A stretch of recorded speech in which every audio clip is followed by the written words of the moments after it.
नमस्कार प्यारे मित्रों, कैसे हैं आप सभी। आशा है आप सभी अच्छे और स्वस्थ होंगे। तो इस वीडियो में हम क्लास 12 का चैप्टर 1 का इंट्रोडक्शन देखने वाले हैं। इसी वीडियो में हम चैप्टर 1 का संपूर्ण सिलेबस, जितना भी टॉपिक इसके अंतर्गत आता है, चैप्टर 1 के सारे टॉपिक को इस एक वीडियो में कवर करा दिया जाएगा। पूरा चैप्टर 1 आपका इसी एक वीडियो में क्लियर हो जाएगा क्लास 12 का, जैसा कि आप सभी के सामने लिखा हुआ है। चैप्टर 1 का नाम संबंध एवं फलन है, इंग्लिश में जिसे हम रिलेशन एंड फंक्शंस नाम से जानते हैं। सबसे पहले इसमें हम रिलेशंस पढ़ेंगे कि रिलेशंस क्या होता है। उसके बाद जब रिलेशंस के बारे में हम जान जाएंगे, फिर हम फंक्शंस पढ़ेंगे। दोस्तों, यदि आप इसी एक वीडियो को देख लेते हो तो आपका जो क्लास 12 का चैप्टर 1 है संबंध एवं फलन, ये पूरा का पूरा क्लियर हो जाएगा, कोई दिक्कत नहीं पड़ेगी। एक बात इसी के साथ और बता देते हैं, जो आपने क्लास 11th में चैप्टर 1 पढ़ा है जिसका नाम सेट्स था, जिसे हिंदी में आप लोग समुच्चय बोलते हो, यदि इस पाठ को आप जानते हो तभी आपको संबंध एवं फलन समझ में आने वाला है, नहीं तो समझने में बहुत दिक्कत पड़ेगी। अतः आप लोग क्लास 11th का जो चैप्टर 1 है सेट्स, उसे ज़रूर पढ़ के फिर इस चैप्टर को पढ़िए क्लास 12th के, ठीक है। और यदि आपको सेट फिर से पढ़ना है, आपको याद करना है, नहीं याद है, तो हम डिस्क्रिप्शन में क्लास 11th का ये जो पहला चैप्टर है जिसका नाम समुच्चय है, सेट है, लिंक दे देंगे, वहाँ पे जाके आप पढ़ सकते हैं हमारे इसी चैनल पे, ठीक है।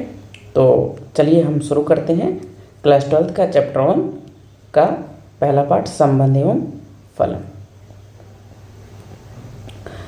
दोस्तों, शुरू करने से पहले ये आपके शेक्सपियर साहब हैं, इनके द्वारा कुछ कहा गया है, एक कोटेशन है। मैंने समय नष्ट किया और अब समय मुझे नष्ट कर रहा है। दोस्तों, इसका कहने का तात्पर्य ये है हमारा कि आप यदि समय को नष्ट करेंगे तो आगे चल के जो समय है वो आपको नष्ट कर देगा। अतः आपको समय नष्ट बिल्कुल नहीं करना है, आपको जी जान लगा के खूब मेहनत से पढ़ना है, जिससे कि बोर्ड एग्जाम में अच्छे अंक और अच्छे ग्रेड से आप लोग पास हो जाएं। इसीलिए अभी से पढ़ने जुट जाइए, आप समय नष्ट न कीजिए। विलियम शेक्सपियर साहब ने ये कहा है। और चलिए इसके इंट्रोडक्शन पे हम पहुँचते हैं कि क्या है। देखिए, कुछ चीज़ें लिखी हुई हैं जिसको हम पढ़ते हैं और आप लोग ध्यान से इसे देखिए। लिखा हुआ है, हम जानते हैं कि यदि दो समान समुच्चयों, देखिए सबसे पहले ही सीधे आ गया समुच्चय यहाँ पे। तो यदि आप क्लास जो 11th में आपने पहला चैप्टर पढ़ा था सेट्स, यदि इसको नहीं जानते हैं तो समुच्चयों का मतलब नहीं समझ सकते हैं। अब चूँकि यहाँ पे हम समुच्चय बता नहीं सकते क्योंकि टाइम ज़्यादा लग जाएगा, इसलिए आपको जो समुच्चय चैप्टर है उसका डिस्क्रिप्शन में हम लिंक दे देंगे, वहाँ से जाके पढ़ लीजिएगा।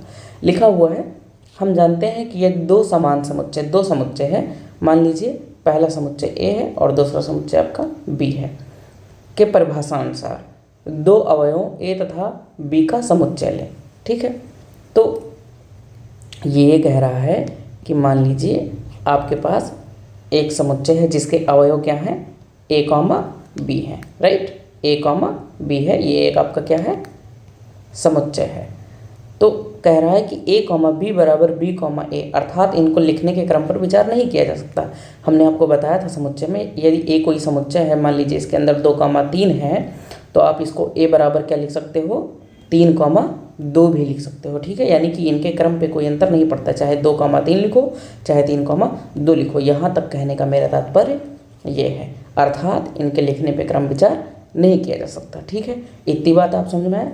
परंतु कभी कभी वस्तुओं या संख्याओं के ऐसे जोड़ों पे विचार करना पड़ता है जिसमें उनका क्रम महत्वपूर्ण हो जाता है दोस्तों, ठीक है। इसको आगे भी समझ में आ जाएगा। इसका कहने का मतलब ये है कि जैसे समुच्चय में हमने 2,3 को 3,2 लिख सकते हैं, लेकिन कभी कभी ऐसा हो जाता है कि हम 2,3 को 3,2 नहीं लिख सकते हैं, ठीक है। वो कहाँ पे नहीं लिख सकते हैं, आगे बताया गया है।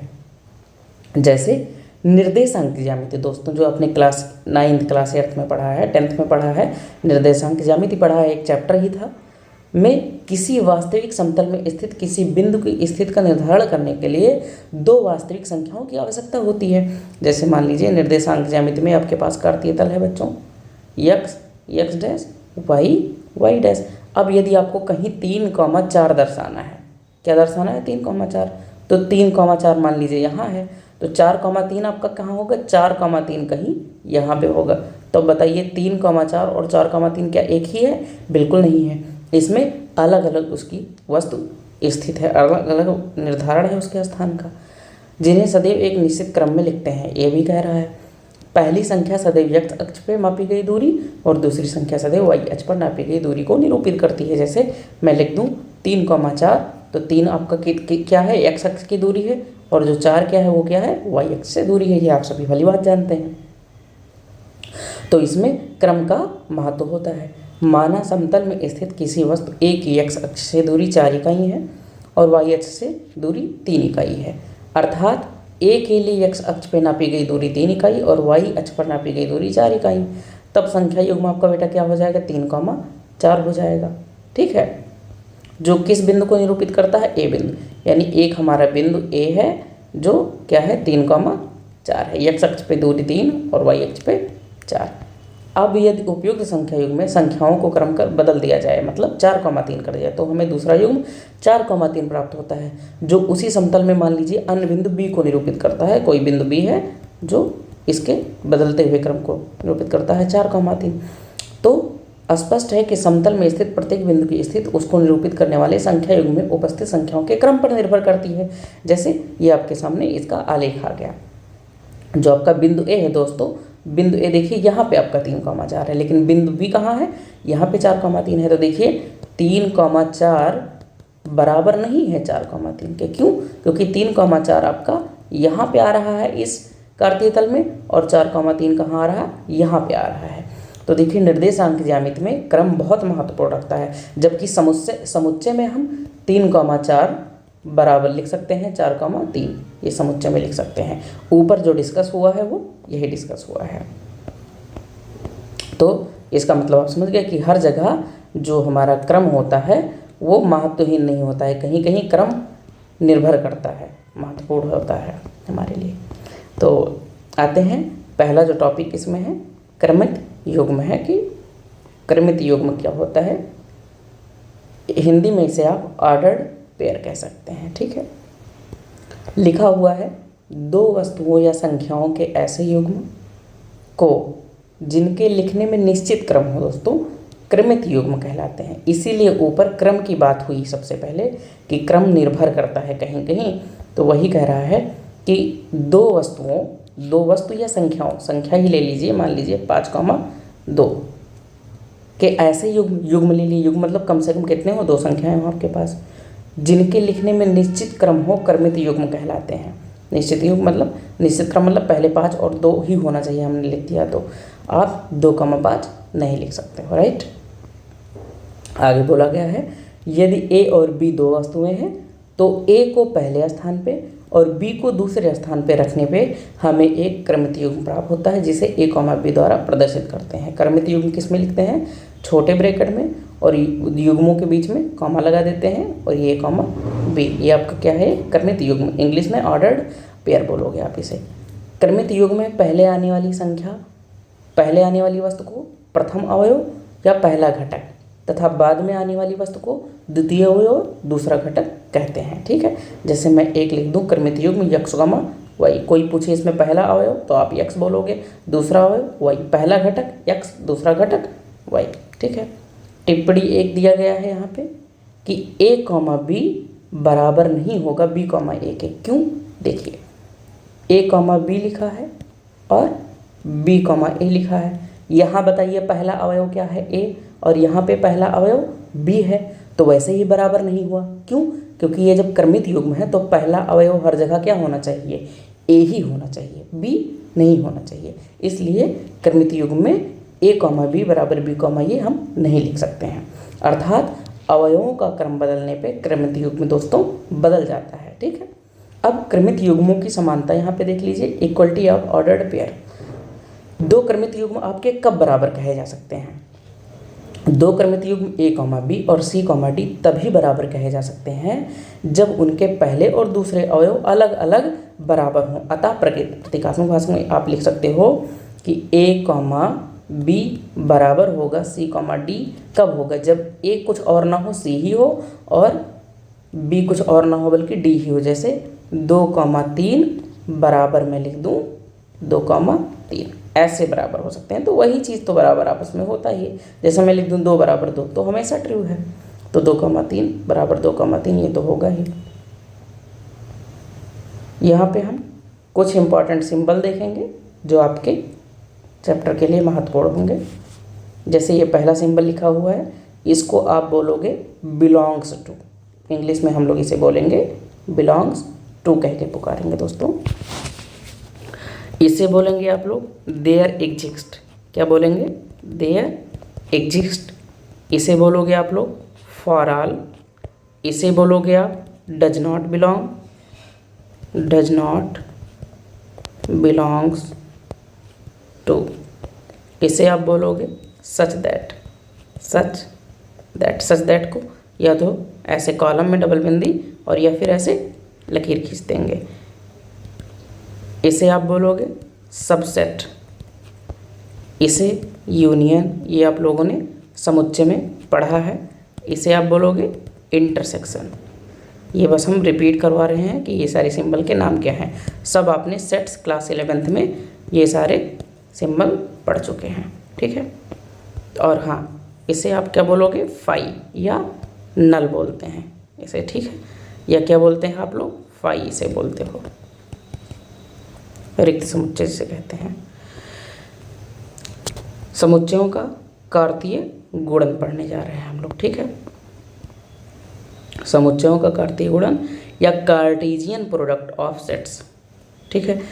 आपको मैं बार बार कह रहा हूँ कि यदि इस चैप्टर को अच्छे से समझना है तो आपको समुच्चय जरूर पढ़ के आना है। यदि आप समुच्चय जानते हैं तभी इस चैप्टर को अच्छे ढंग से समझ सकते हैं। तो कार्टेशियन प्रोडक्ट चलिए पढ़ते हैं। लिखा हुआ है यदि ए और बी कोई दो अरिक्त समुच्चय हो, यानी कि मेरे पास दो समुच्चय है, पहला समुच्चय ए है और दूसरा समुच्चय बी हो, और अरिक्त का मतलब इसमें खाली ना हो, कम से कम एक सेट जरूर हो। जैसे मैं ए बराबर ऐसे ना हो, इसमें एक सेट जरूर हो, या बी बराबर यहाँ पे x लिख दूँ और यहाँ पे y लिख दूँ, ठीक है। यानी ये खाली ना हो, रिक्त ना हो, अरिक्त हो, ठीक है। मतलब इसमें कोई ना कोई अवयव जरूर हो इन दोनों सेटों में। अरिक्त का मतलब ये हुआ। तो ए और बी कोई दो अरिक्त समुच्चय है। और ये देखिए एक एलिमेंट ए में कोई मान लीजिए ये जो सेट आपका ए है, इसमें कोई एलिमेंट स्मॉल ए है जो बिलोंग करता है ए में, तो और एक बी में एक एलिमेंट स्मॉल बी है जो बी में बिलोंग कर रहा है। भाई आप जानते हो कि अगर ये दोनों अरिक्त हैं, खाली नहीं है, तो कोई ना कोई एलिमेंट तो ए में ज़रूर होगा ना। यहाँ पे देखिए कोई सेट आपके पास दो सेट है ए और एक दूसरा सेट है बी। अब दोनों क्या है, अरिक्त है, मतलब खाली नहीं है, तो इसमें कोई ना कोई तो एलिमेंट होगा ही ना। तो मान लीजिए इसमें ए है और इसमें बी है, तो इसका मतलब क्या है, ए बिलोंग कर रहा है ए में, मतलब ए रहने वाला है इस सेट का, और बी इसमें क्या है, बिलोंग कर रहा है बी में। तो वही चीज़ लिखा हुआ है। तो सभी संभवक्रमित युग्म कैसे आपके बनेंगे, ए कॉमा बी से बनी समुच्चयों को ए और बी का कार्तीय गुणनफल कहते हैं। जैसे अब मैं अगर ए क्रॉस बी करूँ बच्चों, ए क्रॉस बी, तो ए क्रॉस बी मतलब ए का पहला एलिमेंट लिया जाएगा। तो ए का पहला एलिमेंट क्या है, ए, और कॉमा अब इसके क्रॉस बी से गुणा कर रहे हैं, तो बी का कौन सा, यहाँ पे ऐसे लिख लीजिए, मैं ऊपर लिख रहा हूँ ए बराबर इसमें एक एलिमेंट है और बी बराबर इसमें भी एक एलिमेंट है। अब यदि कार्टेशियन प्रोडक्ट मतलब ये निकालना है, इसका ए क्रॉस बी निकालना है, तो इसका मतलब ए का अवयव, ए का पहला अवयव क्या है, ए, तो आप ब्रैकेट में क्या लिखोगे, ए कॉमा, अब किससे गुणा करना है, बी से, तो बी का पहला अवयव बी, तो ए कॉमा बी, यही इसका कार्टेशियन प्रोडक्ट हो जाएगा, ठीक है। तो वही लिखा है कि क्रमित युग्मों ए कॉमा बी से बने समुच्चय को ए और बी का कार्तीय गुणनफल कहते हैं, कार्टेशियन प्रोडक्ट कहते हैं। ये आगे वही चीज़ लिखा हुआ है। इसे ए क्रॉस बी से निरूपित किया जाता है और इसे ए क्रॉस बी पढ़ते हैं। प्रतीकात्मक भाषा में ए क्रॉस बी बराबर ए कॉमा बी, और ए कहाँ का एलिमेंट है, कैपिटल ए का, और बी कहाँ का एलिमेंट है, कैपिटल बी का। अतः ए क्रॉस बी उन सभी क्रमित युग्मों का समुच्चय है जिनके पहले अवयव ए के अवयव हैं और दूसरे अवयव बी के अवयव हैं, है ना। इसका कहने का मतलब है, अर्थात ए क्रॉस बी उन सभी क्रमित युग्मों का समुच्चय है। देखिए इसका मतलब क्या हुआ, ये जो मंझला ब्रैकेट लगा दिया, जैसे ही मंझला ब्रैकेट लगाओगे इसका मतलब ये हुआ कि इसके अंदर क्या है, आपके समुच्चय है। तो सभी क्रमित युग्मों का समुच्चय है। ये देखिए, ये क्रमित युग्म है। अगर और इसके अंदर एलिमेंट होते तो दूसरा क्रमित युग्म बन जाता, और इसके अंदर होते तो तीसरा बन जाता, और इसके अंदर होते तो चौथा बन जाता। तो उन सभी क्रमित युग्मों का समुच्चय है जिनके पहले अवयव हमारे कौन से सेट से हो, सेट ए से हो, और दूसरे अवयव हमारे कहाँ से हो, सेट बी से हो।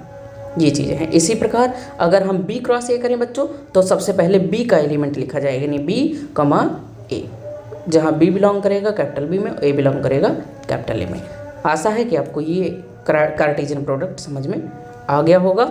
आगे लिखा हुआ है, उपयुक्त परिभाषा से स्पष्ट है कि दो समुच्चयों का गुणनफल ज्ञात करने के लिए क्रमित युग्मों को इस प्रकार लिखा जाता है कि प्रत्येक युग्म में जो पहला अवयव हो पहले समुच्चय से तथा दूसरा अवयव दूसरे समुच्चय से लिया गया हो। जो ऊपर हमने बात बताई वही बात यहाँ पे कही गई है। आगे चलते हैं। अब आता है आपका टॉपिक संबंध, जिसको हम रिलेशन कहते हैं। आपको पता है कि रिलेशंस पता करने के लिए कम से कम आपके पास कितने लोग होने चाहिए, 2 लोग होने चाहिए। जैसे एक आदमी का रिलेशन किससे हो सकता है, किसी दूसरे आदमी से ही तो हो सकता है। यानी कि संबंध हमें प्राप्त करने के लिए कम से कम कितने लोग, कितने वस्तुओं की आवश्यकता होगी, कम से कम आपके पास 2 लोग होने चाहिए। तो चलिए यहाँ से हम संबंध को पढ़ने का प्रयास करते हैं, समझने का प्रयास करते हैं। लिखा है, हम व्यवहार में अनेक ऐसे वाक्य पढ़ते, लिखते और बोलते हैं जिनमें एक वस्तु का संबंध दूसरी वस्तु से होता है, जैसा कि अभी हमने ऊपर बताया। उदाहरण में कुछ चीज़ें आपको लिखी हैं, देखते हैं इसे। जैसे लिखा हुआ है, गौरव सौरभ का भाई है। इसका मतलब गौरव और सौरभ में कैसा संबंध है, भाइयों का संबंध है। युक्ति आयुषी से बड़ी है, यानी युक्ति आयुषों में क्या संबंध है, छोटा बड़ा का कि कौन बड़ा है। राजीव गांधी इंदिरा गांधी के पुत्र थे, यानी राजीव और इंदिरा जी में क्या संबंध है, माता और पुत्र का। नई दिल्ली भारत की राजधानी है, यानी नई दिल्ली और भारत में क्या संबंध है कि भारत की नई दिल्ली क्या है, राजधानी है। ये जो हमारे ऊपर उदाहरण दिए हुए हैं, इनमें 2 वस्तुओं के बीच संबंध को निम्नलिखित कथनों की सहायता से दर्शाया गया है। जैसे ये जो पहला है बच्चों, इसको मिटा देते हैं। जो गौरव और सौरभ में संबंध दर्शाया गया है वो किस शब्द से दर्शाया गया है, भाई से, ये भाई है। युक्ति आयुषी में संबंध कौन से शब्द से पता चल रहा है, बड़ी है से पता चल रहा है, ठीक है। इसी प्रकार राजीव और इंदिरा जी में संबंध क्या है, वो किस शब्द से पता चल रहा है, पुत्र शब्द से पता चल रहा है, ठीक है। और चौथे उदाहरण में दिल्ली और भारत में संबंध हमें किस शब्द से पता चल रहा है, ये जो राजधानी शब्द है इससे पता चल रहा है। इसका मतलब ये हुआ कि 2 वस्तुओं के बीच किसी संबंध अथवा संगतता को प्रदर्शित करने वाले शब्द या कथन को द्विधारी संबंध की धारणा को प्रकट करते हैं, या सीधे आप कह सकते हो कि संबंध की धारणा को प्रकट करते हैं, ठीक है। अब कहने का मतलब ये है कि हमारे पास 2 वस्तुएं हैं, 2 वस्तुओं में किसी संबंध को प्रदर्शित करने वाले जो शब्द होते हैं, जो स्टेटमेंट होते हैं, ये 2 वस्तु है और 2 वस्तुओं में किसी संबंध को प्रकट करने वाले शब्द, जैसे ये भाई यहाँ पे मान लो शब्द, तो यही जो शब्द है बच्चों, यही जो स्टेटमेंट है, यही किस धारणा को प्रकट करता है, संबंध धारणा को प्रकट करता है। ये जो शब्द है यही क्या होता है, आपका रिलेशन होता है। इसी को क्या बोलते हैं, रिलेशन बोलते हैं। इसी को आप बाइनरी रिलेशन भी बोलते हो, और सामान्यतः हम इसी बाइनरी रिलेशन को क्या बोलते हैं, केवल और केवल रिलेशन बोल देते हैं, संबंध बोल देते हैं। लिखा है, व्यवहारिक जीवन में संबंध के विषय में ऊपर दी हुई धारणा से हमें गणित में भी संबंध की व्याख्या करने के लिए प्रेरणा मिलती। भाई ये तो आपका व्यवहारिक उदाहरण है, और इसी प्रकार हम गणित में भी व्याख्या करते हैं। जैसे गणित में हम किस तरह लिखेंगे, ये देखिए, ध्यानपूर्वक विचार करने पे हम पाते हैं कि गणित के अध्ययन में भी हम ऐसे अनेक कथनों का उपयोग करते हैं जो 2 संख्याओं, 2 ज्यामितीय आकृतियों इत्यादि के बीच किसी रिलेशन को प्रदर्शित करते हैं। जैसे यहाँ पे बेटा लिखा है, यक्स छोटा है वाई से, यानी यक्स वाई में संबंध प्रकट कर हो रहा है किस शब्द से, छोटा से। यक्स विभाजित करता है वाई को, यानी ये जो विभाजित करता है ये एक्स वाई में संबंध बता रहा है। जो रेखा L1 है बेटा वो समांतर है रेखा L2 के। ये कोई रेखा आपके पास L1 है जो L2 के क्या है, समांतर है। तो ये जो आपका समांतर शब्द है यही इन दोनों रेखाओं में क्या प्रकट कर रहा है, संबंध प्रकट कर रहा है। जो त्रिभुज ये है वो समरूप है त्रिभुज बी के, आपके पास कोई ए त्रिभुज है और यहाँ पे कोई बी त्रिभुज है, ये दोनों क्या हैं, समरूप हैं। तो जो आपके पास शब्द समरूप है, यही शब्द क्या बता रहा है, एक रिलेशन बता रहा है इन दोनों त्रिभुजों में। ठीक है, ऊपर दिए गए कथन निम्नलिखित हैं। छोटा है, विभाजित करता है, समांतर है और समरूप है। भाई 4 उदाहरण में यही 4 शब्द आए हैं। जो हमें क्या पता चल रहा है, इन्हीं शब्दों से रिलेशन चल रहा है, उन दोनों वस्तुओं में संबंध पता चल रहा है। तो गणित के अध्ययन में उपयोग होने वाले ऊपर दिए हुए कथन द्विधारी संबंध की धारणा को प्रकट करते हैं। अतः किन्हीं दो वस्तुओं अथवा अवयवों के बीच किसी संबंध अथवा संगतता को प्रदर्शित करने वाला प्रत्येक कथन स्टेटमेंट बेटा द्विधारी संबंध की धारणा को प्रकट करता है। प्रत्येक कथन मतलब ऐसा कथन, छोटा है, विभाजित करता है, समांतर है, ठीक है, और समरूप है। यहाँ पे टिप्पणी एक लिखी हुई है कि साधारणतः द्विधारी संबंध के लिए केवल हम संबंध शब्द का उपयोग करते हैं। ठीक है, द्विधारी संबंध ना कह के केवल हम क्या कहेंगे, इसे संबंध बोलेंगे कि ये आपका क्या है, संबंध है। आगे बढ़ते हैं अगले टॉपिक पे। ये टॉपिक आपका है संबंध की गणितीय व्याख्या, मैथमेटिकल एक्सप्लेनेशन ऑफ रिलेशन। भाई इस रिलेशन को हम मैथमेटिकल एक्सप्लेनेशन कैसे कर सकते हैं, चलिए इस बात को हम लोग समझने का प्रयास करते हैं। लिखा हुआ है प्रत्येक संबंध दो भिन्न भिन्न समुच्चयों अथवा वर्गों, ये वर्गों मतलब क्लासेज, ठीक है, कि किन्हीं दो अवयवों को संयुक्त करने के लिए दिए गए एक कथन अथवा नियम से परिभाषित होता है। बेटा संयुक्त मतलब जोड़ने के लिए, ठीक है। इसे फिर से समझिए, लिखा है जो प्रत्येक रिलेशन है, जो प्रत्येक संबंध होता है, वो हमारे पास कम से कम दो भिन्न भिन्न समुच्चय होने चाहिए। भिन्न मतलब अलग अलग समुच्चय या क्लासेज होने चाहिए, जो उसके किन्हीं दो अवयवों को संयुक्त मतलब जोड़ने के लिए दिए गए कथन अथवा नियम से क्या हो जाए, परिभाषित हो जाए। अतः प्रत्येक संबंध को परिभाषित करने के लिए सदैव निम्नलिखित बातों की आवश्यकता होती है। क्या क्या हमारे पास होनी चाहिए, ये 3 बातें देख लीजिए। हमारे पास पहला समुच्चय होना चाहिए, मान लीजिए वो समुच्चय ए है। एक और समुच्चय होना चाहिए, मान लीजिए वो समुच्चय बी है। और तीसरा बात क्या होना चाहिए कि समुच्चय ए के किसी अवयव x को, मान लीजिए समुच्चय ए का कोई अवयव है, कोई सदस्य है जो x है, और समुच्चय बी का कोई अवयव है जो y है, को संयुक्त करने वाला कथन, मतलब संयुक्त करने वाला कथन अथवा नियम P, ठीक है, चाहे कथन चाहे नियम, उसे किससे हमने लिख दिया, P से, जिसे Pxy से निरूपित करते हैं। जैसे आपको कोई रिलेशन दर्शाना हो, मान लीजिए कोई सेट A है और इसका जो अवयव है वो मान लीजिए स्मॉल a है, और आपके पास दूसरा सेट है B और उसका B है। तो इसमें यदि आपको रिलेशन दर्शाना है तो यानी यह कथन या नियम जो है उसे आप Pxy से निरूपित कर देंगे, ठीक है। तो आगे लिखा हुआ है Pxy ऐसे कथन स्टेटमेंट को निरूपित करता है जो a क्रॉस b के प्रत्येक क्रमित युग्म a, b के लिए सत्य है। अब ये बताइए क्रमित युग्म है कि नहीं है बेटा, यहाँ पे a, b लिखना चाहिए। देखिए पहला अवयव इस a के अवयव को दर्शा रहा है और दूसरा अवयव इस सेट b के अवयव को दर्शा रहा है, तो एक क्रमित युग्म भी है। तो a क्रॉस b के प्रत्येक क्रमित युग्म के लिए सत्य है अथवा असत्य है। अर्थात यदि x के स्थान पर समुच्चय a का कोई एक अवयव a तथा y के स्थान पर समुच्चय b का कोई एक अवयव b रख दिया जाए तो कथन P या तो सदैव बेटा सत्य होगा और या असत्य होगा, दो में से एक चीज हो सकता है। इतनी बातें आपको समझ में आई होंगी, ठीक है। अब संबंध को प्रदर्शित करना सीखेंगे, नोटेशन ऑफ रिलेशन। ये तो हम ऊपर रिलेशन जान गए कि कैसे होता है, अब इसका नोटेशन हम लोग सीखेंगे कि इसे हम लिखेंगे कैसे। देखिए लिखा हुआ है माना कथन Px, y समुच्चय A से समुच्चय B में एक संबंध R को प्रकट करता है।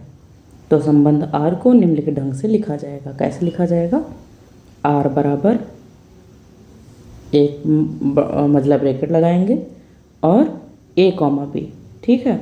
आपका ये समुच्चय हो गया और इस समुच्चय में कैसा संबंध है, उस समुच्चय के अंदर संबंध को दर्शाने के लिए Px, y जो ऊपर ही हमने सीखा है अभी लिखना। देखिए Px, y से निरूपित करते हैं अवयवों के संबंध को दर्शाने के लिए, लेकिन जबकि x बिलोंग करेगा a में और y बिलोंग करेगा बी में। इस प्रकार कुछ हम प्रदर्शित करेंगे, इसे आपको ध्यान रखना पड़ेगा। ये आपका संबंध है, रिप्रेजेंटेशन ऑफ रिलेशन।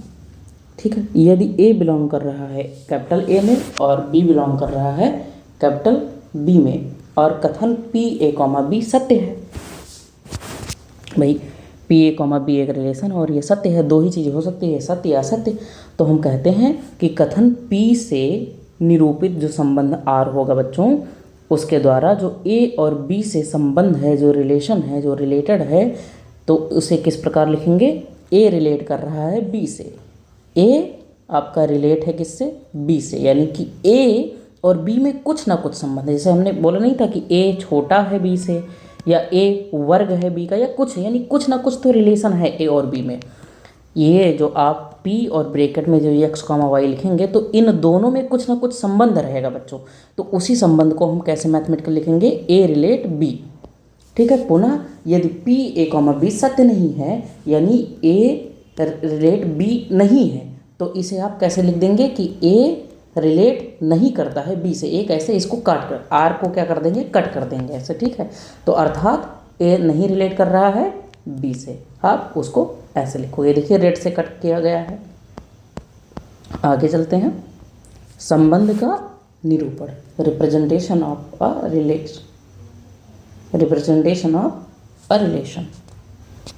ऊपर हमने नोटेशन देखा है, अब यहाँ पे रिप्रेजेंट कैसे करेंगे, ठीक है, प्रदर्शित कैसे करेंगे उसे देखना है। संबंध को निम्नलिखित प्रकार से निरूपित किया जा सकता है, जैसे हमने वहाँ पे पढ़ा था समुच्चय पाठ में, कक्षा 11 के रोस्टर विधि और समुच्चय निर्माण विधि, वही दोनों विधियाँ यहाँ पे भी देखेंगे। इसको पढ़ने के लिए इस विधि में संबंध आर को क्रमित युग्मों के समुच्चय के रूप में निरूपित किया जाता है। किसके युग्मों के? क्रमित युग्मों के। क्रमित युग्म ऊपर आपने पढ़ा ही है।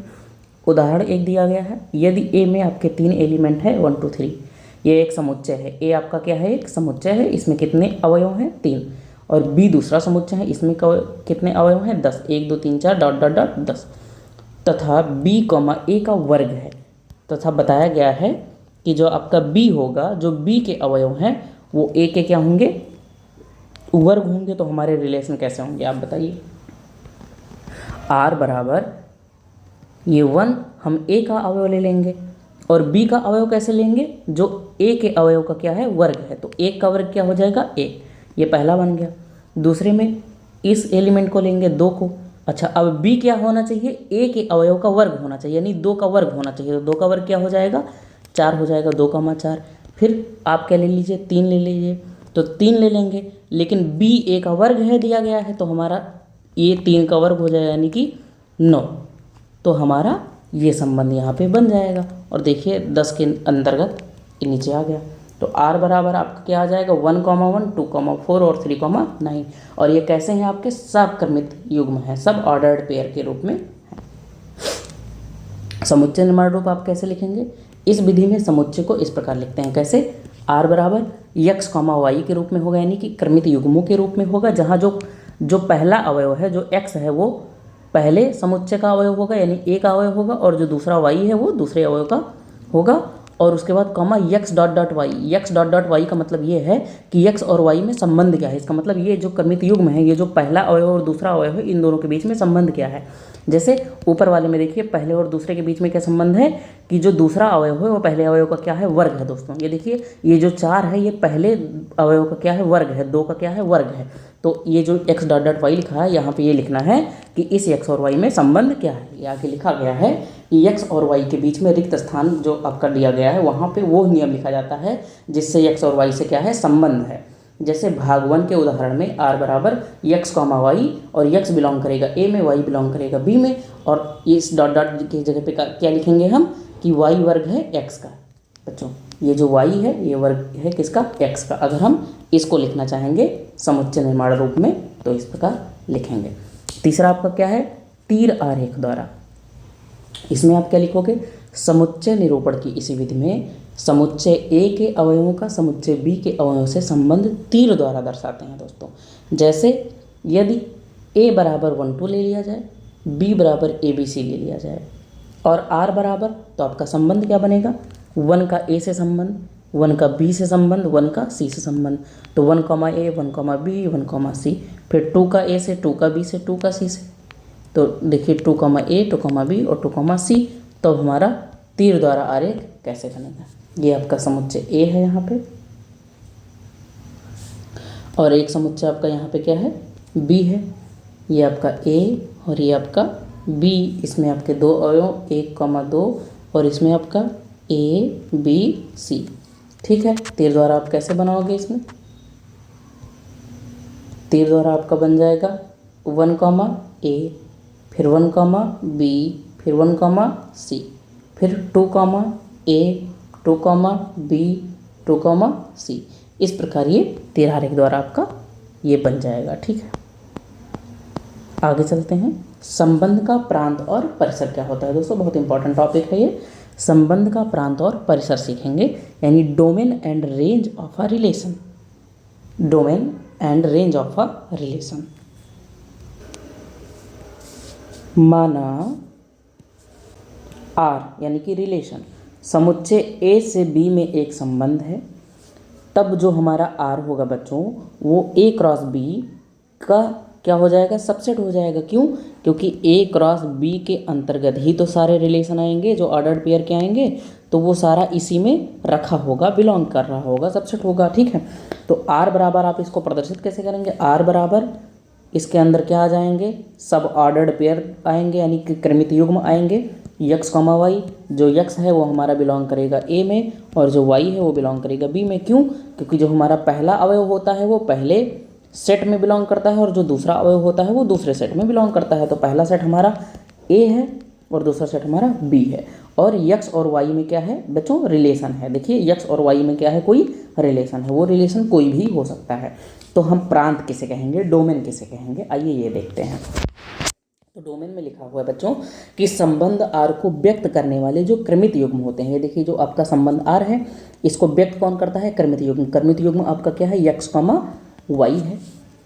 तो यहाँ पे मान लीजिए आपको कोई दे दिया होता A बराबर 1 2 और आपको B बराबर दे दिया होता A B C, तो आपका रिलेशन क्या हो जाएगा बच्चों, इसका पहला अवयव यानी कि 1 के साथ में A हो जाएगा, फिर 1 के साथ में B हो जाएगा, फिर 1 के साथ में C हो जाएगा, फिर उसके बाद 2 के साथ में A हो जाएगा, 2 के साथ में B हो जाएगा, फिर 2 के साथ में C हो जाएगा। ये चीज़ें आपके रिलेशन हो जाएंगे।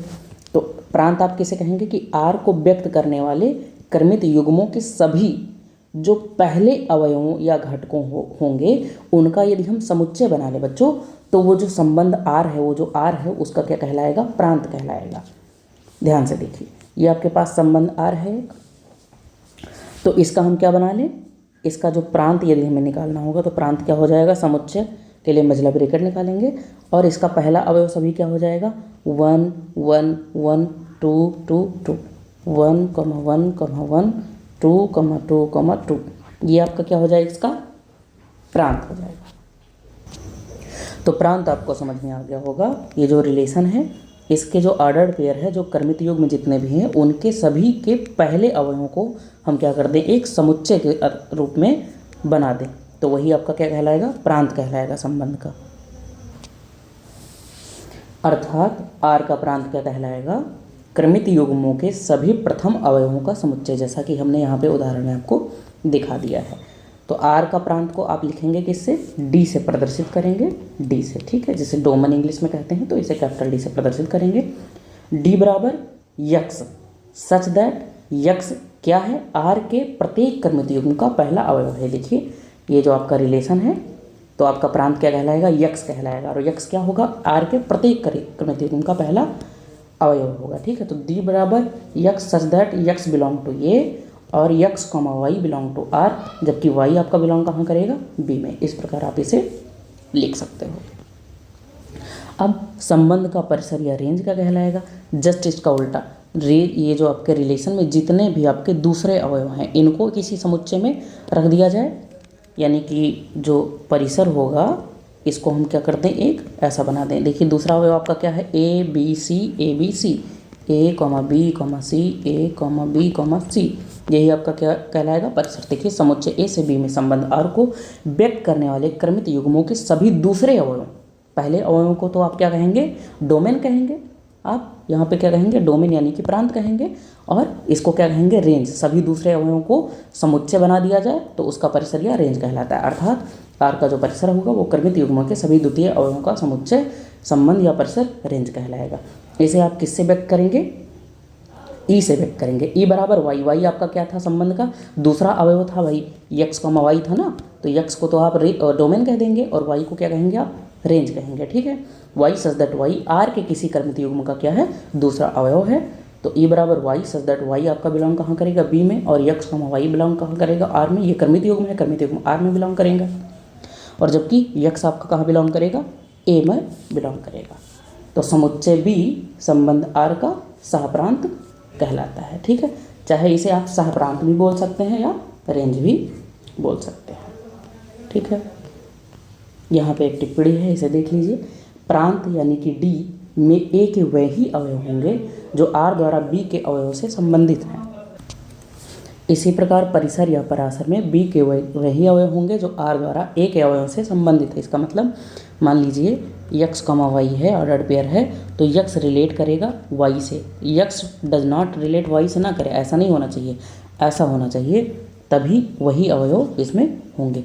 जो अवयव इस तरह होंगे यानी कि रिलेट ना करें एक दूसरे से, वो अवयव प्रांत या परिसर में नहीं रखे जाएंगे, ठीक है। और टिप्पणी में आपको ये भी यहाँ पे एक निष्कर्ष निकल के आता है कि जो हमारा प्रांत डी होगा बच्चों, वो समुच्चय ए का तथा परास ई के ई समुच्चय बी का क्या होगा, उप समुच्चय होगा, ठीक है।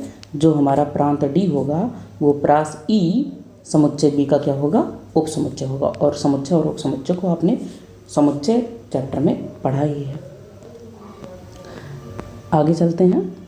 आगे आपका टॉपिक है प्रतिलोम संबंध। क्या होता है बेटा, इनवर्स रिलेशन। देखिए लिखा हुआ है, मान लीजिए आर ए से बी में एक संबंध है जहां आर बराबर यक्स कॉमा वाई, और आपको पता ही होगा यक्स बिलोंग करेगा हमारा सब सेट ए में और वाई बिलोंग करेगा सेट बी में, ठीक है। तो संबंध जो आर है उसका जो प्रतिलोम संबंध है वह कैसा संबंध होगा, आर के प्रत्येक क्रमित युग्म के अवयवों को बेटा हम क्या कर दें, अगर परस्पर बदल दें तो वही हमारा क्या हो जाएगा, इनवर्स रिलेशन हो जाएगा। जैसे अगर हम लिख दें आर बराबर, ये जो यहाँ पे आपका है 2,3 एक क्रमित युग्म हो, जहाँ आपका 2 बिलोंग करे ए में और 3 बिलोंग करे हमारा बी में, तो आर इनवर्स इसका क्या होगा, प्रतिलोम संबंध इसका क्या होगा आपका 3,2 हम लिख दें यहाँ पे, क्या लिख दें 3,2 लिख दें यहाँ पे, और जहाँ पे आपका 3 बिलोंग करे बी में और 2, ठीक है, वही, और आपका 2 बिलोंग करे ए में, ठीक। तो आपका आर इनवर्स कुछ ऐसा हो जाएगा। तो वही चीज़ यहाँ पे लिखा हुआ है कि क्रमित युग्म के अवयवों को परस्पर बदल देने से प्राप्त होता है। इसे आर इनवर्स से हम क्या करते हैं, निरूपित करते हैं। अतः आर इनवर्स बराबर आपका क्या हो जाएगा, वाई कॉमा एक्स, ठीक है। जहाँ पे वाई आपका क्या कहाँ होगा, बिलोंग बी में करेगा, और यक्स आपका बिलोंग कहाँ करेगा, ए में, तथा जो एक्स वाई जो ऑर्डर्ड पेयर आपके एक्स वाई है वो कहाँ बिलोंग करेंगे, आर में, यक्स वाई आर में, और इसको बदल दिया जाए वाई एक्स तो आपका किस में बिलोंग करेगा, आर इनवर्स में। वही चीज़ है ना, देखिए यहाँ पे क्रमित युग्म में एक्स वाई लिखा है और इसको वाई एक्स के रूप में लिखा दिया जाए तो यही आर इनवर्स बन जाता है, प्रतिलोम संबंध बन जाएगा, ठीक है।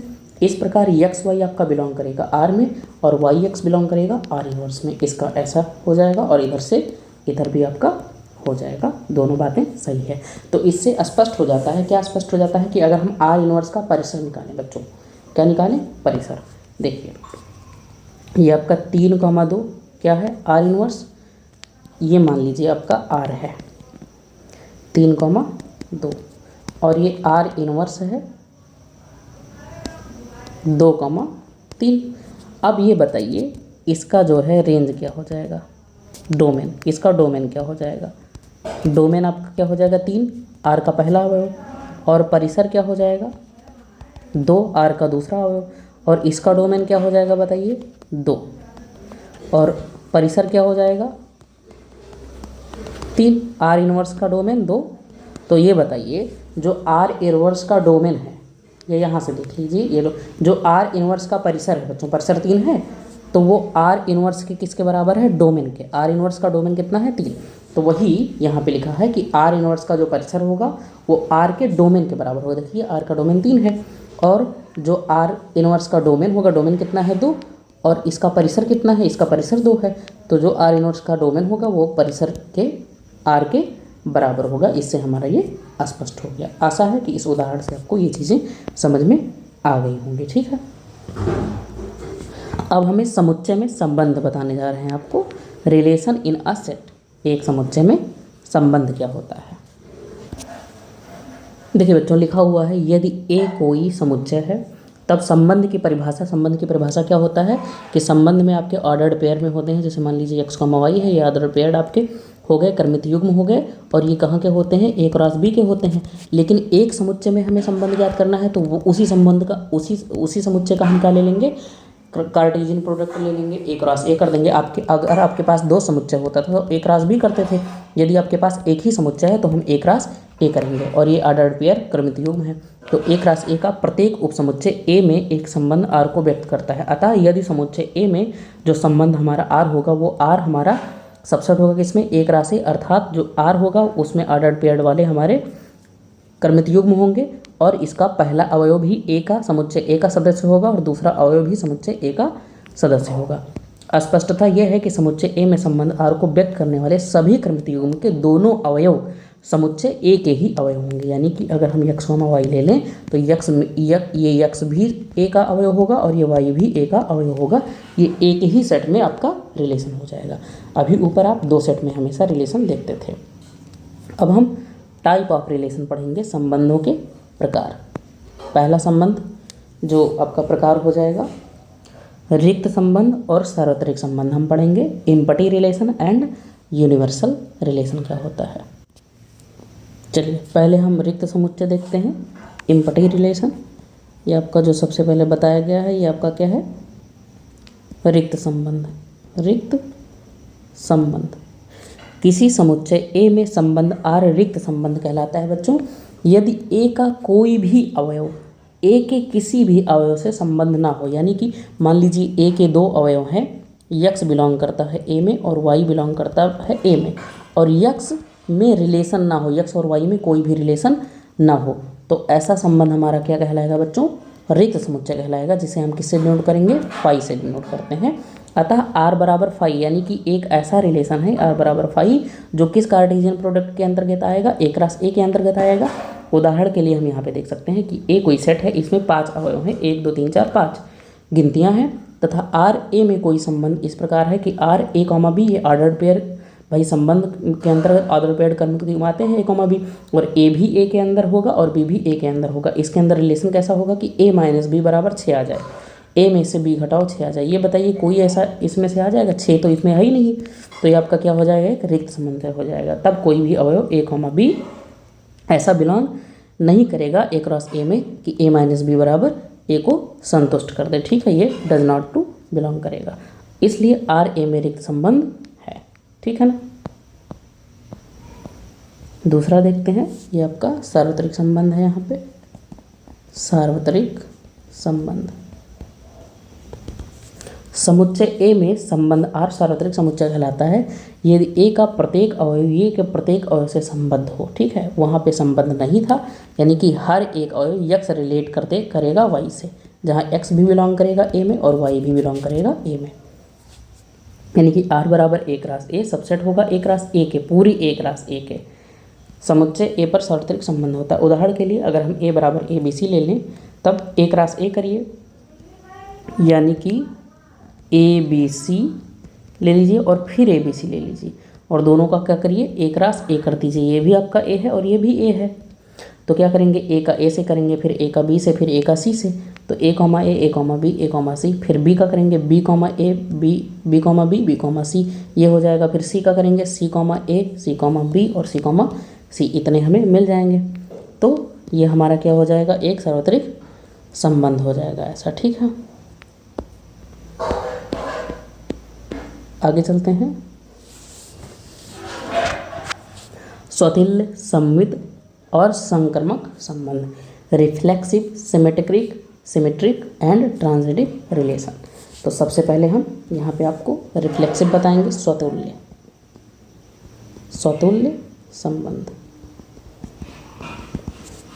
यदि किसी समुच्चय A में कोई संबंध R इस प्रकार हो, आपके पास कोई समुच्चय है A है और उस पर कोई संबंध R है, इस प्रकार हो, किस प्रकार कि A का प्रत्येक अवयव बच्चों स्वयं से R द्वारा संबंधित हो तथा तो R हमारा क्या कहलाएगा, स्वतुल्य संबंध कहलाएगा। कैसे, यहाँ पे देखिए कह रहा है A का प्रत्येक अवयव स्वयं से, जैसे मान लीजिए 2 है, मान लीजिए A बराबर 2,3 है, तो ये 2 रिलेट हो स्वयं 2 से और 3 रिलेट हो स्वयं 3 से। ठीक है, सारे अवयव अपने से ही रिलेट हो, संबंध रखते हों, अर्थात प्रत्येक यक्ष यानी A का प्रत्येक अवयव, उसको मान लेते हैं कि यक्ष बिलोंग करेगा A में, और इसके लिए कैसा संबंध हो, यक्ष रिलेट एक्स करे। प्रतीकात्मक भाषा में फॉर ऑल एक्स, यानी कि A के सभी अवयव के लिए यक्ष आर एक्स हो, यानी यक्ष खुद से रिलेट करे, वो स्वयं अवयव खुद से रिलेट करे, या for all X belong to A X comma X belong to R। ठीक है ना, यानी कि यह हमने 2-3 लिया था, तो 2,2 बिलोंग करे R में, या 3,3 बिलोंग करे R में, कुछ इस तरीके का। तो ऐसा हमारा कैसा कहलाएगा बेटा, स्वतुल्य मतलब स्वयं से संबंध रखने वाला, अर्थ ही इसका ऐसा होता है। तो देखिए जैसे उदाहरण एक लिखा हुआ है, किसी समतल में स्थित सरल रेखाओं के समुच्चय में संबंध समांतर स्वतुल्य संबंध है, क्योंकि कोई रेखा स्वयं के भी समांतर होती है। जैसे ये आपके पास मान लीजिए ये कोई पेज है और यहाँ पे हमने तमाम रेखाएं बना दी। ये देखिए एक रेखा ये हो गया, दूसरी रेखा, तीसरी रेखा, चौथी रेखा, ऐसे तमाम रेखा आप बना सकते हो। तो ये जो रेखा है, ये जो पहली रेखा है, ये स्वयं के समांतर है कि नहीं है, बिल्कुल स्वयं के समांतर है। ठीक है, ऐसे ये वाली दूसरी रेखा, ये भी स्वयं के समांतर है। तो वही है कि यक्ष आर वाई, यदि यक्ष समांतर हो वाई के, तो ये क्या हो जाएगा बेटा, स्वतुल्य संबंध हो जाएगा। चलिए आगे चलते हैं, सममित संबंध यहाँ पे हम पढ़ेंगे। सममित, किसी समुच्चय A पर परिभाषित कोई संबंध R सममित संबंध कहलाएगा। कब, जब प्रत्येक युग्मी x, y belong to A के लिए कैसा हो, x रिलेट करे y से और y रिलेट करे x से। ठीक है, x हमारा रिलेट करे y से और उसके बाद इसके बाद क्या हो जाए, y रिलेट कर जाए x से।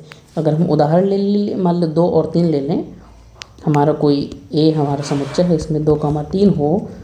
ठीक है, इसको x मान लेते हैं, इसको y मान लेते हैं, तो 2 रिलेट करे 3 से, उसके बाद 3 रिलेट हो जाए y से, तो ये हमारा क्या हो जाएगा, सममित।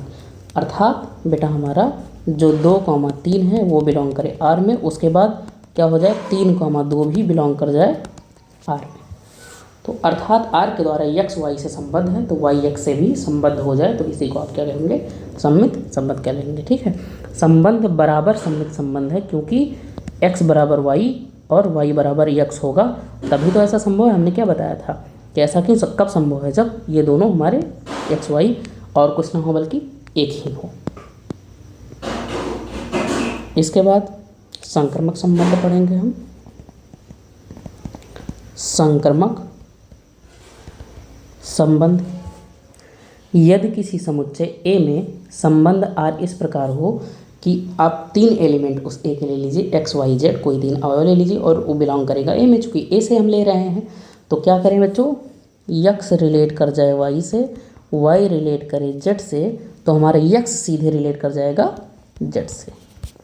यानी कि अगर हम A बराबर ऐसे ले लें 2,3,4, तो हमारा 2 रिलेट करे 3 से और 3 रिलेट करे 4 से। तो देखिए 2 रिलेट कर रहा है 3 से और 3 रिलेट कर रहा है 4 से, तो सीधा मेरा 2 भी रिलेट किससे कर जाएगा, 4 से।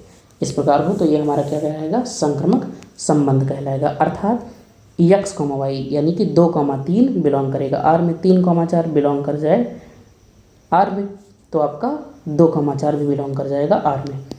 ठीक है, तो ये हमारा R क्या हो जाएगा, एक संक्रमक संबंध हो जाएगा। अर्थात यदि R के द्वारा x y से तथा y z से संबंध हो जाएगा, तो x z से सीधा हमारा संबंध हो जाएगा, जबकि x y z हमारा बिलोंग कहाँ पे करेगा, R में बिलोंग करेगा बच्चों। उदाहरण, यदि ये देखिए वैसे उदाहरण लिया गया है, यदि 1 2 3 तो आर हमारा क्या हो जाएगा 1,2 1,3 2,3, तो आर हमारा संक्रमक है, क्योंकि 1,2 बिलोंग करे आर है, 2,3 बिलोंग कर रहा है आर में, तो 1,3 बिलोंग करेगा आर में। देखिए तीनों बिलोंग कर रहे हैं आर में कि नहीं कर रहे हैं, तो इसलिए हमारा क्या बन जाएगा, एक संक्रमक संबंध बन जाएगा। आगे बढ़ते हैं। अब आता है तुल्यता संबंध। क्या होता है, इक्विवेलेंस रिलेशन।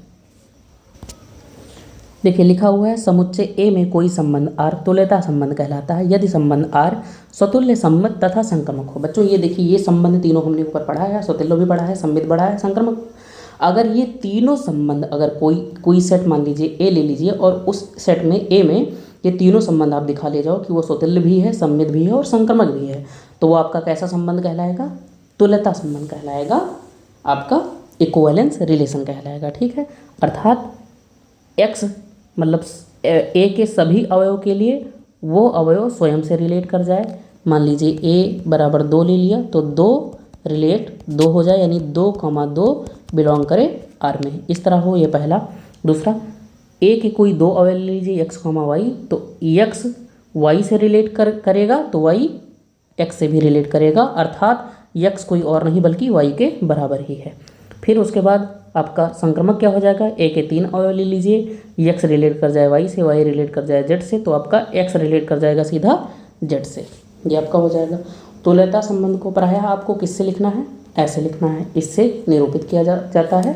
अतः समुच्चय ए में आर एक तुल्यता संबंध होगा यदि एक्स बिलोंग करेगा आर, एक्स वाई बिलोंग करे आर से, तो वाई एक्स बिलोंग करेगा आर, जबकि X Y belong to A, X Y belong to R, Y Z belong to R, तो एक्स जेड सीधा बिलोंग करेगा आर में, जबकि एक्स वाई जेड अलग अलग बिलोंग किस में करेंगे, आपके ए में बिलोंग करेंगे। बच्चों तत्समक संबंध देखते हैं, ये क्या होता है आपका, इंग्लिश में जिसे आइडेंटिटी रिलेशन कह सकते हैं। यदि समुच्चय ए में संबंध आर इस प्रकार हो बच्चों कि for all X Y belong to A, यानी कि ए के किसी भी दो अवयवों के लिए, सभी 2 अवयवों के लिए, कोई भी 2 अवयव ले लीजिए, तो यक्स रिलेट कर जाए वाई से, यानी पहला अवयव रिलेट करे दूसरे अवयव से, और यदि हमारा यक्स बराबर वाई हो, ठीक है, यानी कि ये दोनों कुछ और नहीं बल्कि बराबर हो, अर्थात इसका मतलब क्या हो गया, यक्स वाई बिलोंग करे आर में और यक्स बराबर वाई हो, तो आर तत्समक संबंध कहलाएगा, आइडेंटिटी संबंध कहलाएगा। और इस संबंध को हम आई ए से निरूपित करते हैं। आई मतलब आइडेंटिटी, और किस सेट से लिया गया है, सेट का नाम ए है, इसीलिए आई ए से इसे हम लिखेंगे। तो आई ए बराबर एक्स वाई, जहाँ एक्स बिलोंग करेगा ए में और वाई भी बिलोंग करेगा ए में, और एक्स वाई कुछ और नहीं बल्कि दोनों आपस में बराबर हैं, यानी कि सेम अवयव है। ठीक है, उदाहरण के लिए यदि हम ए बराबर 1 2 3 ले लें, तो इसका हमारा जो आई ए बनेगा वो 1,1 भाई, ये दोनों बराबर है ना, तो 1,1 2,2 और 3,3, यानी कि ये जो हमारा पहला अवयव दूसरा अवयव कुछ और नहीं बल्कि दोनों आपस में सेम अवयव है। तो यही आपका क्या कहलाएगा, आइडेंटिटी तत्समक संबंध कहलाएगा। ए में तत्समक संबंध है क्या, ये वाला, ये उदाहरण तत्समक संबंध है, परंतु आर बराबर 1,1 3,3 तत्समक संबंध नहीं है। आगे बढ़ते हैं।